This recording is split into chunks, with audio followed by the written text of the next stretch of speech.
हमारे कृषि मंत्री लालचंद कटारिया जी,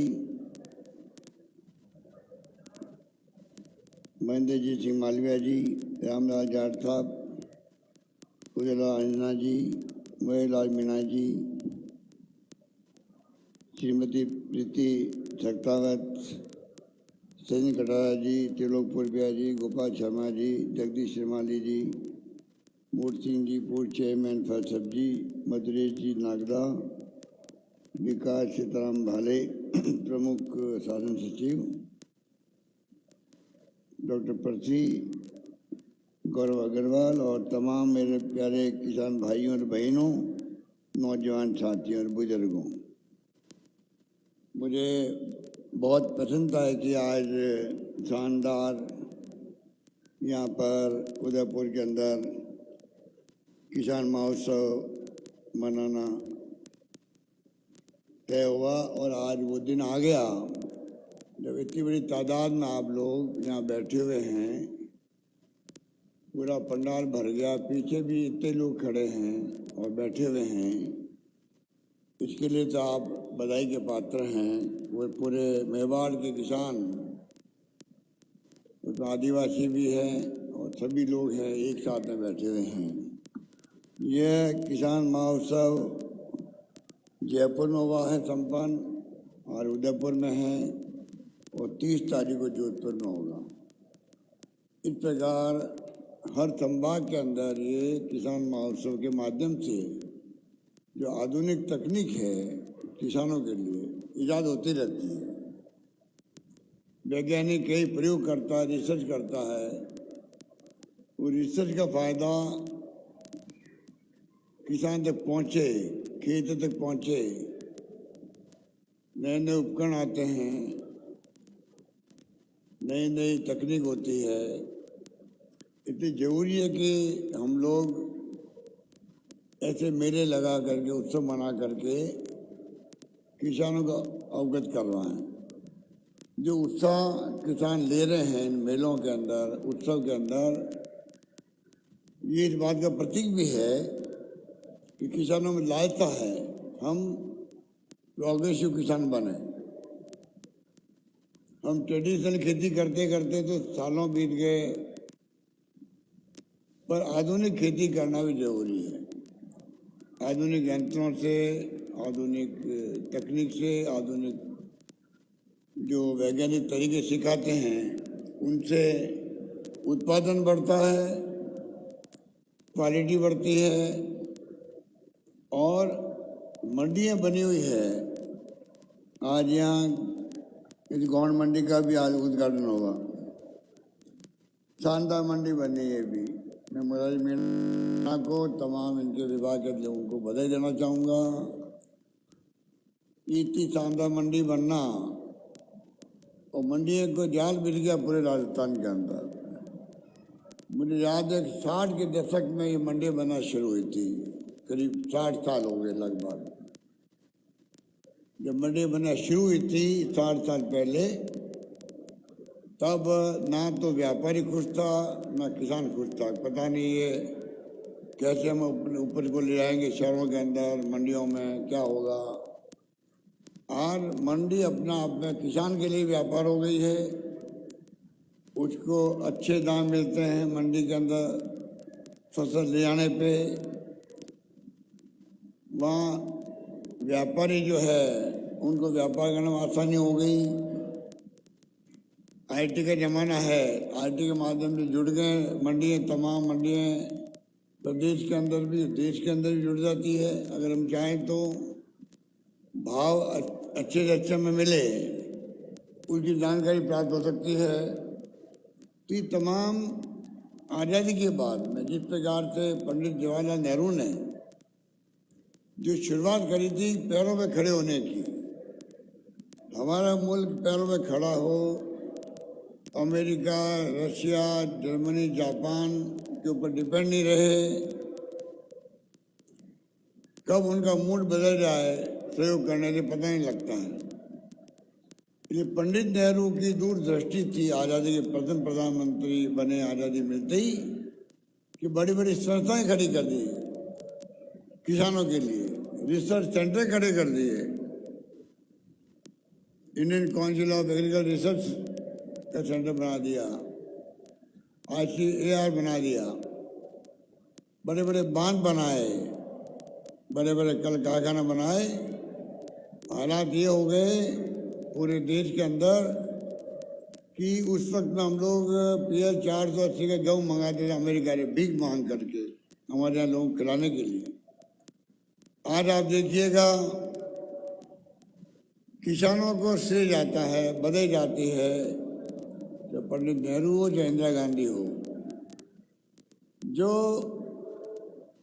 सोच पैदा करी कि नहीं हम अपने पैरों पे खड़े होंगे, गेहूँ बाहर से क्यों मांगे, किसी से भीख मांगे क्यों।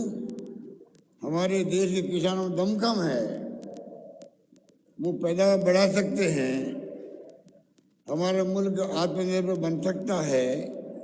आज आप देखिएगा वक्त आ गया है, हरित क्रांति हुई, वाइट रिवॉल्यूशन हुआ, दूध को लेके बड़े बड़े डेयरियाँ खुली पूरे देश के अंदर।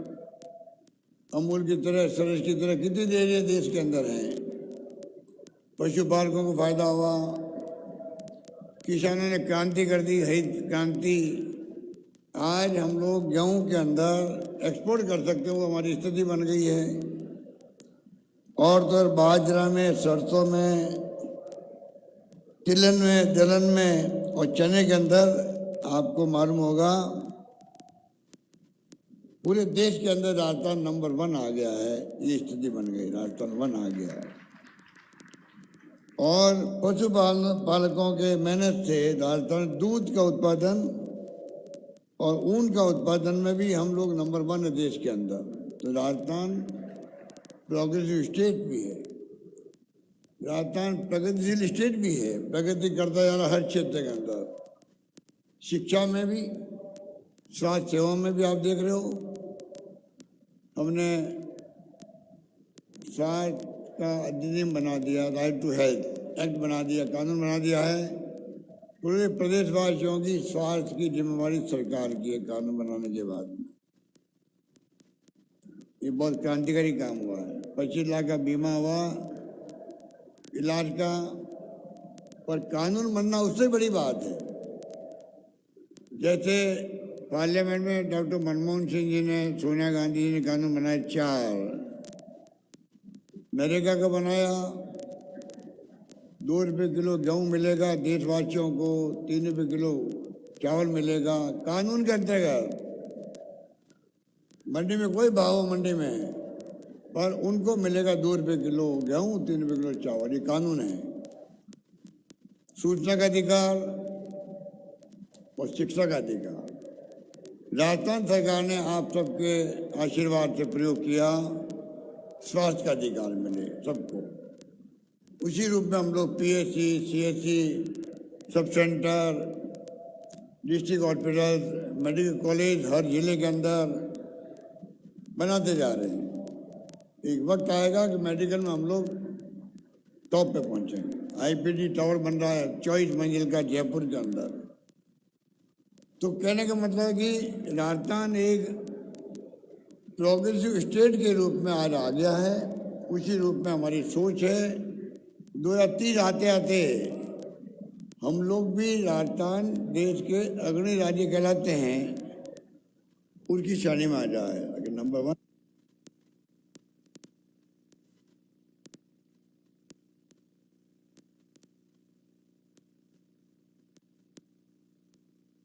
आय बढ़े, कृषि का उत्पादन बढ़े, यहाँ पर आर्थिक विकास में हम लोग आज नंबर 2 पे आ गए हैं देश के अंदर। नंबर 1 पे आंध्र प्रदेश, नंबर 2 पे राजस्थान आ गया है। तो आप सोच सकते हो हमारी योजनाएं, हमारा वित्तीय प्रबंधन, हमारा विकास सब क्षेत्रों में, आर्थिक विकास दर तब बढ़ती है सब क्षेत्रों में। आप आगे बढ़ो GDP के अंदर। GDP में आज हम लोग आंध्र प्रदेश 11.4% पे और हम लोग 11.04% पे। तो आप सोच सकते हो कि इस प्रकार से हम लोगों ने छलांग लगाई है।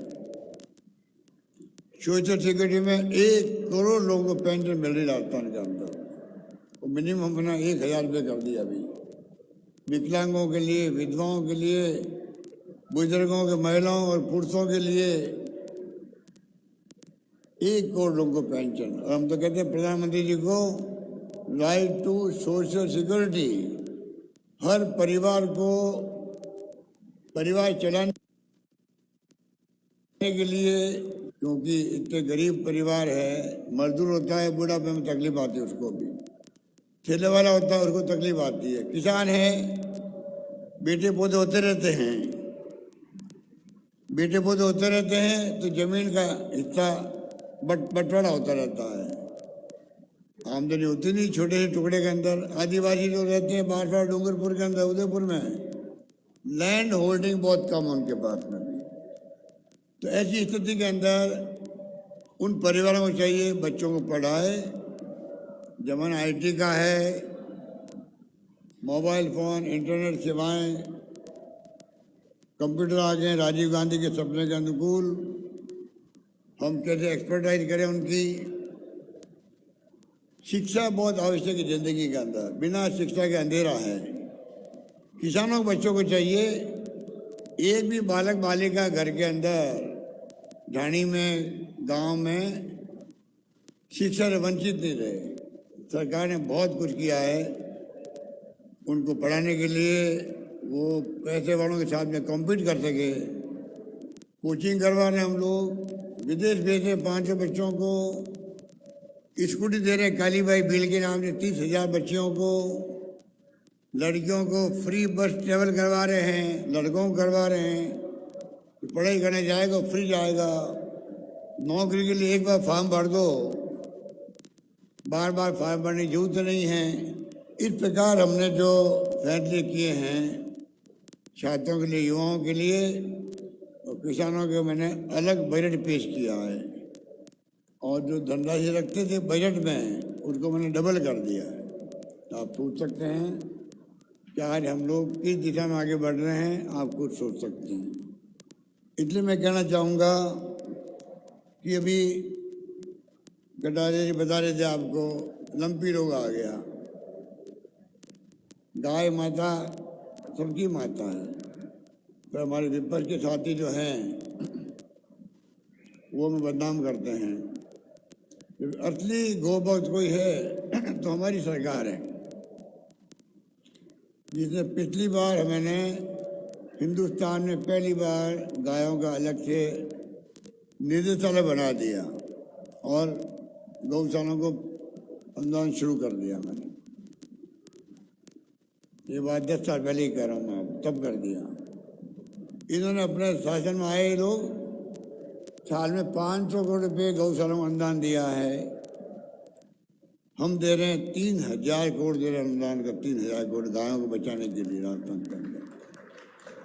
कहाँ 500 करोड़, कहाँ 3,000 करोड़, बताइए आप। लंपी रोग आ गया। हिंदुस्तान में एकमात्र सरकार राजस्थान में है। 40,000 रुपये प्रति गाय जो मर गई है।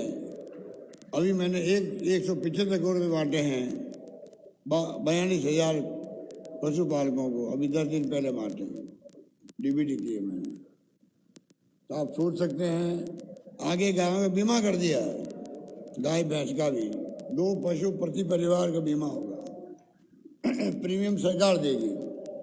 इस प्रकार से आप सोच सकते हो कि हमने जो वादे किए थे वो तो वादे पूरे निभाए रहे हैं। उसके अलावा भी भारत सरकार को हम लोग बार बार आगाह करते हैं कि आपकी नीतियाँ गलत हैं। पहले आराम से पाला पड़ गया, ओलावृष्टि हो गई, आंधी आ गई, अभी चक्रवात आ गया था बाढ़ में जैसलमेर में, उसका असर कई जिलों में पड़ा, कई पेड़ गिर गए, खंभे गिर गए, मकान छोटे मोटे गिर गए या क्षतिग्रस्त हो गए, झोपड़ी उड़ गई। तो SDRF में पैसा मिलता उनको। अब ऐसी स्थिति कर दी है, ऐसी कंडीशन लगा दी भारत सरकार ने, चाहे पाला पड़ जाओ, चाहे ओलावृष्टि हो जाओ, चाहे चक्रवात आ जाओ, आपका किसानों का जो बीमा किया कृषि का, उसके साथ लिंक कर दिया है। उसके कारण समय पर उनको जो रिलीफ मिलनी चाहिए वो मिल नहीं पाती है। मैंने प्रधानमंत्री जी को पत्र लिखा है कि आप वहाँ पर बदलो इसको। पहले वाले नियम ठीक थे जिससे कि लोगों को राहत मिलती थी, किसानों को टाइम पे मिलती थी। ये हमारी बातें चलती रहती है। इसलिए मैंने आपको कहा 2000 करोड़ का पहले मैंने किसान कल्याण कोष बनाया था, अब उसको मैंने 7500 करोड़ का किसान कल्याण कोष बना दिया है। तो आप सोच सकते हैं कि कृषि के रिसर्च सेंटर राजस्थान में है, अभी तक ही नहीं होंगे। 5 तो पहले कृषि विश्वविद्यालय 5 थे। आप बताइए, सरसों का अनुसंधान केंद्र यहाँ पर है, काजरी यहाँ पर है, राजस्थान एग्रीकल्चर रिसर्च इंस्टीट्यूट यहाँ पर है, और 60 कॉलेज जो है, आज कृषि कॉलेज 60 हो गई राजस्थान के अंदर, 60। उसमें 42 मैंने बनाई अभी 4 साल के अंदर बनाई। कहाँ तो 70 साल में बनी होगी 18, और कहाँ 4 साल में बना दी हमने, 42 कॉलेज बना दिए। महाविद्यालय जो कॉलेज होती है पढ़ाई के लिए 70 साल में बनी 250, और मैंने 4 साल में बना दिए 303 कॉलेज खोल दिए, नई कॉलेज खोल दिए। इस प्रकार बड़े रूप में हम लोग जो है इन कामों का हाथ में लिया है। कैसे राजस्थान का चौमुखी विकास हो, बल्कि लड़कियों के लिए आप लोग जाने खुशी होगी, आपको मालूम होना चाहिए वैसे तो, कि लड़कियां भी कृषि का अंदर एक्सपर्टाइज करें, प्रोत्साहन मिले। इसलिए हमने इसकी बनाई है कि जो सीनियर सेकेंडरी स्कूल में पढ़ेगी लड़कियां और कृषि विषय लेगी, उनको 15,000 मिलेंगे प्रति वर्ष। बीए करेगी और एमए करेगी, उनको मिलेंगे 25,000, और जो कृषि में पीएचडी करेगी, डॉक्टर बनेगी, उनको मिलेंगे 40,000 की प्रोत्साहन राशि मिलेगी। हर चीज़ को सोच समझ के किया जा रहा है राजस्थान के अंदर। ये मैं कहना चाहता हूँ। बच्चों भी जो गरीब होते हैं कोचिंग नहीं कर पाते, पैसे वाले कोचिंग करते हैं, फीस होती है 1 लाख रुपए। 30,000 बच्चों को हम कोचिंग करवा रहे हैं जिससे कि वो कॉम्पीट कर सके पैसे वालों बच्चों के साथ। 500 बच्चों विदेश क्यों भेज रहे हैं? पैसे वाले विदेश जा सकते हैं, हमारे बच्चे क्यों नहीं जाए? गरीब लोगों के, किसानों के 500 बच्चों को प्रति वर्ष भेजेंगे हम लोग विदेश के अंदर, जिससे कि वो पढ़ लिख करके आए। जैसे मैं उदाहरण देता हूँ अम्बेडकर साहब का। अम्बेडकर गए विदेश पढ़ने के लिए, उनको भेजा गया, बड़ौदा के महाराजा ने भेजा था, गायकवाड़ ने, और उस वजह निर्माता बन गए। हमारे बच्चे भी जाएंगे तो कोई साइंटिस्ट बनेगा, कोई टेक्नोक्रेट बनेगा, एक्सपोजर होगा उसका, एक्सपर्ट बनेगा आईटी का, पता नहीं क्या बन के आएगा वो। तो सारे तरह से अवसर प्रदान करने का काम सरकार का है। अवसर का लाभ उठाने का काम है संबंधित किसान का, मजदूर का, छात्र का, युवाओं का, आम आदमी का। वो जानकारी प्राप्त करे। 10 अभी महंगाई शिविर लग रहे हैं, 10 योजना हमारी है। 25 लाख का बीमा हो गया, दुर्घटना बीमा है, उसके अंदर 500 रुपये गैस सिलेंडर, खाने पीने चीज़ों का किट पूरा दे रहे हैं उनको। अन्नपूर्णा योजना और कामधेनु योजना बन गई, आपके गायों के लिए बन गई है। शहरों में रोजगार 125 दिन का, नरेगा में 100 के बजाय 125 दिन का रोजगार सरकार देगी। बाकी पैसा 100 यूनिट बिजली फ्री किसानों के लिए, 2000 यूनिट फ्री। अब आप बताइए मुझे, हमारे प्रधानमंत्री जी कितने चतुर है। वो ऐसा छा जाते मीडिया के अंदर, और मीडिया में उनका साथ देता है, दिल्ली का मीडिया हो या टीवी हो। आप बताओ,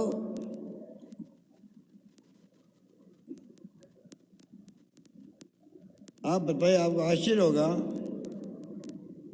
वो 6,000 रुपये देते हैं किसानों को 3 किस्तों में। 4 महीने में एक किस्त आती 2,000 रुपये की, 4 महीने में 3 किस्त आएगी, 12 महीने होते हैं एक साल में, 3 किस्त आएगी।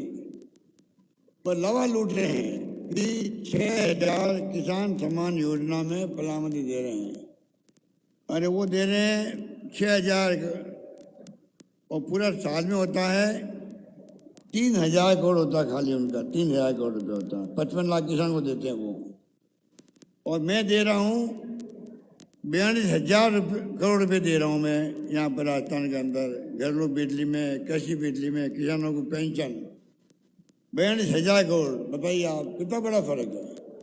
और तो और जो आप हिसाब लगाओ 2,000 3 बार 6,000 हो गए, हम दे रहे हैं 1,800 रुपये। 2,000 यूनिट बिजली फ्री का मतलब है 1,800 रुपये की बिजली फ्री, 90 पैसे से, 90 पैसे की कंसेशन वाली रेट है वो। 90 पैसे से 2,000 यूनिट होते हैं 1,800 रुपये प्रति माह। 12 महीने के होते हैं 21,600। 21,600 तो मैंने अभी किसानों को किया है, बिजली माफ किया है। और वो 2-2 हज़ार देते 3 बार खाली, पूरा खुद बैठते हैं बटन दबाने के लिए। पूरे हिंदुस्तान के प्रचार प्रसार होगा, बटन दबेगा और 2,000 रुपये आएंगे। ये मार्केटिंग उनकी है। बताइए असली सेवा कौन कर रहा है? आपकी राजस्थान सरकार कर रही है। उन्होंने कहा कि किसानों की आमदनी डबल कर देंगे। आप बताइए क्या क्या कदम उठाए उन्होंने जिससे कि किसानों की आमदनी डबल हो जाए? ये मुझे बताओ प्रधानमंत्री जी, क्या क्या कदम उठाए? एमएसपी तक का कानून नहीं बना पाए, एमएसपी का, न्यूनतम समर्थन मूल्य का। नीचे हमारे मेघालय के गवर्नर साहब बोलते रहते हैं, रिटायर्ड। अरे मोदी जी, जब मैं मुख्यमंत्री था तब मोदी जी मुख्यमंत्री थे गुजरात के। मुझे याद है वो बराबर बोलते थे कि भारत सरकार को चाहिए, मनमोहन सिंह जी को, किसानों की फसलों का न्यूनतम समर्थन मूल्य कानून बने, कानून के अंतर्गत बने। मैं उनसे पूछना चाहता हूँ, आपको 9 साल हो गए बने हुए प्रधानमंत्री, आप क्यों नहीं, जो आपने खुद ने कहा था अरे मुख्यमंत्री, आप क्यों नहीं कानून बनाते हो? काले कानून बना दिया आपने बिना पूछे हुए किसानों को। 1.5 साल से किसान हत्या करी, धरने दिए, 600-700 किसान मारे गए वहाँ पर।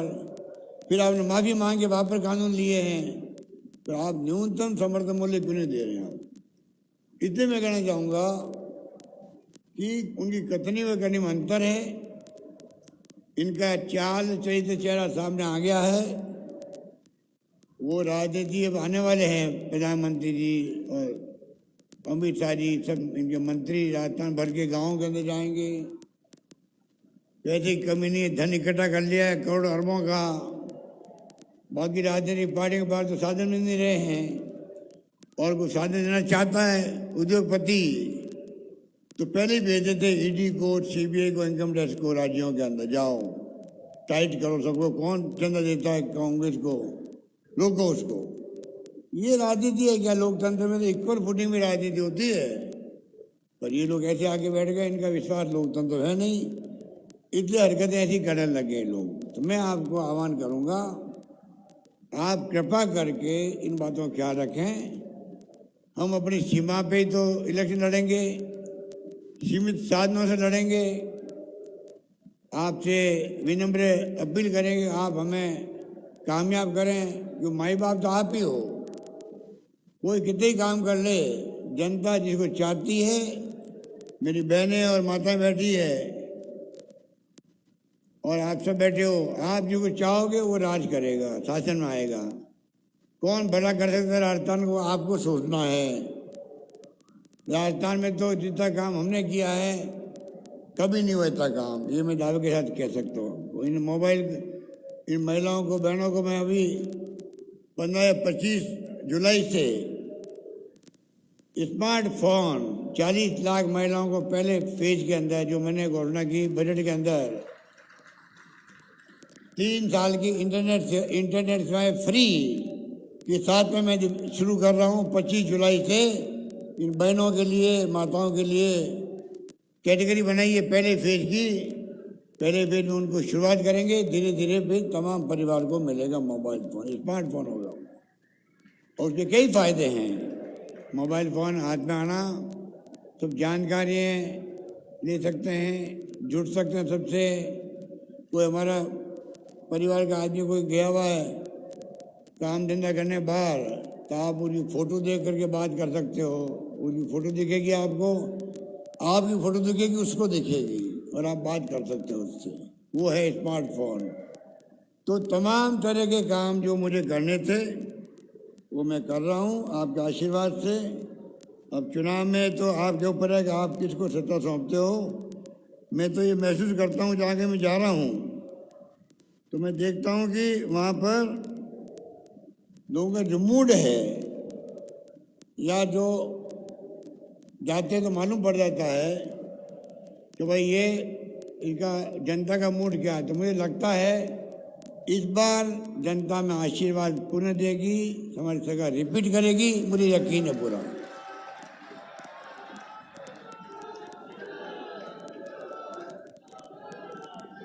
सरकार रिपीट करने का मूड लगता है पब्लिक का, मुझे लगता है ऐसा, भगवान जाने बाकी तो क्या होगा।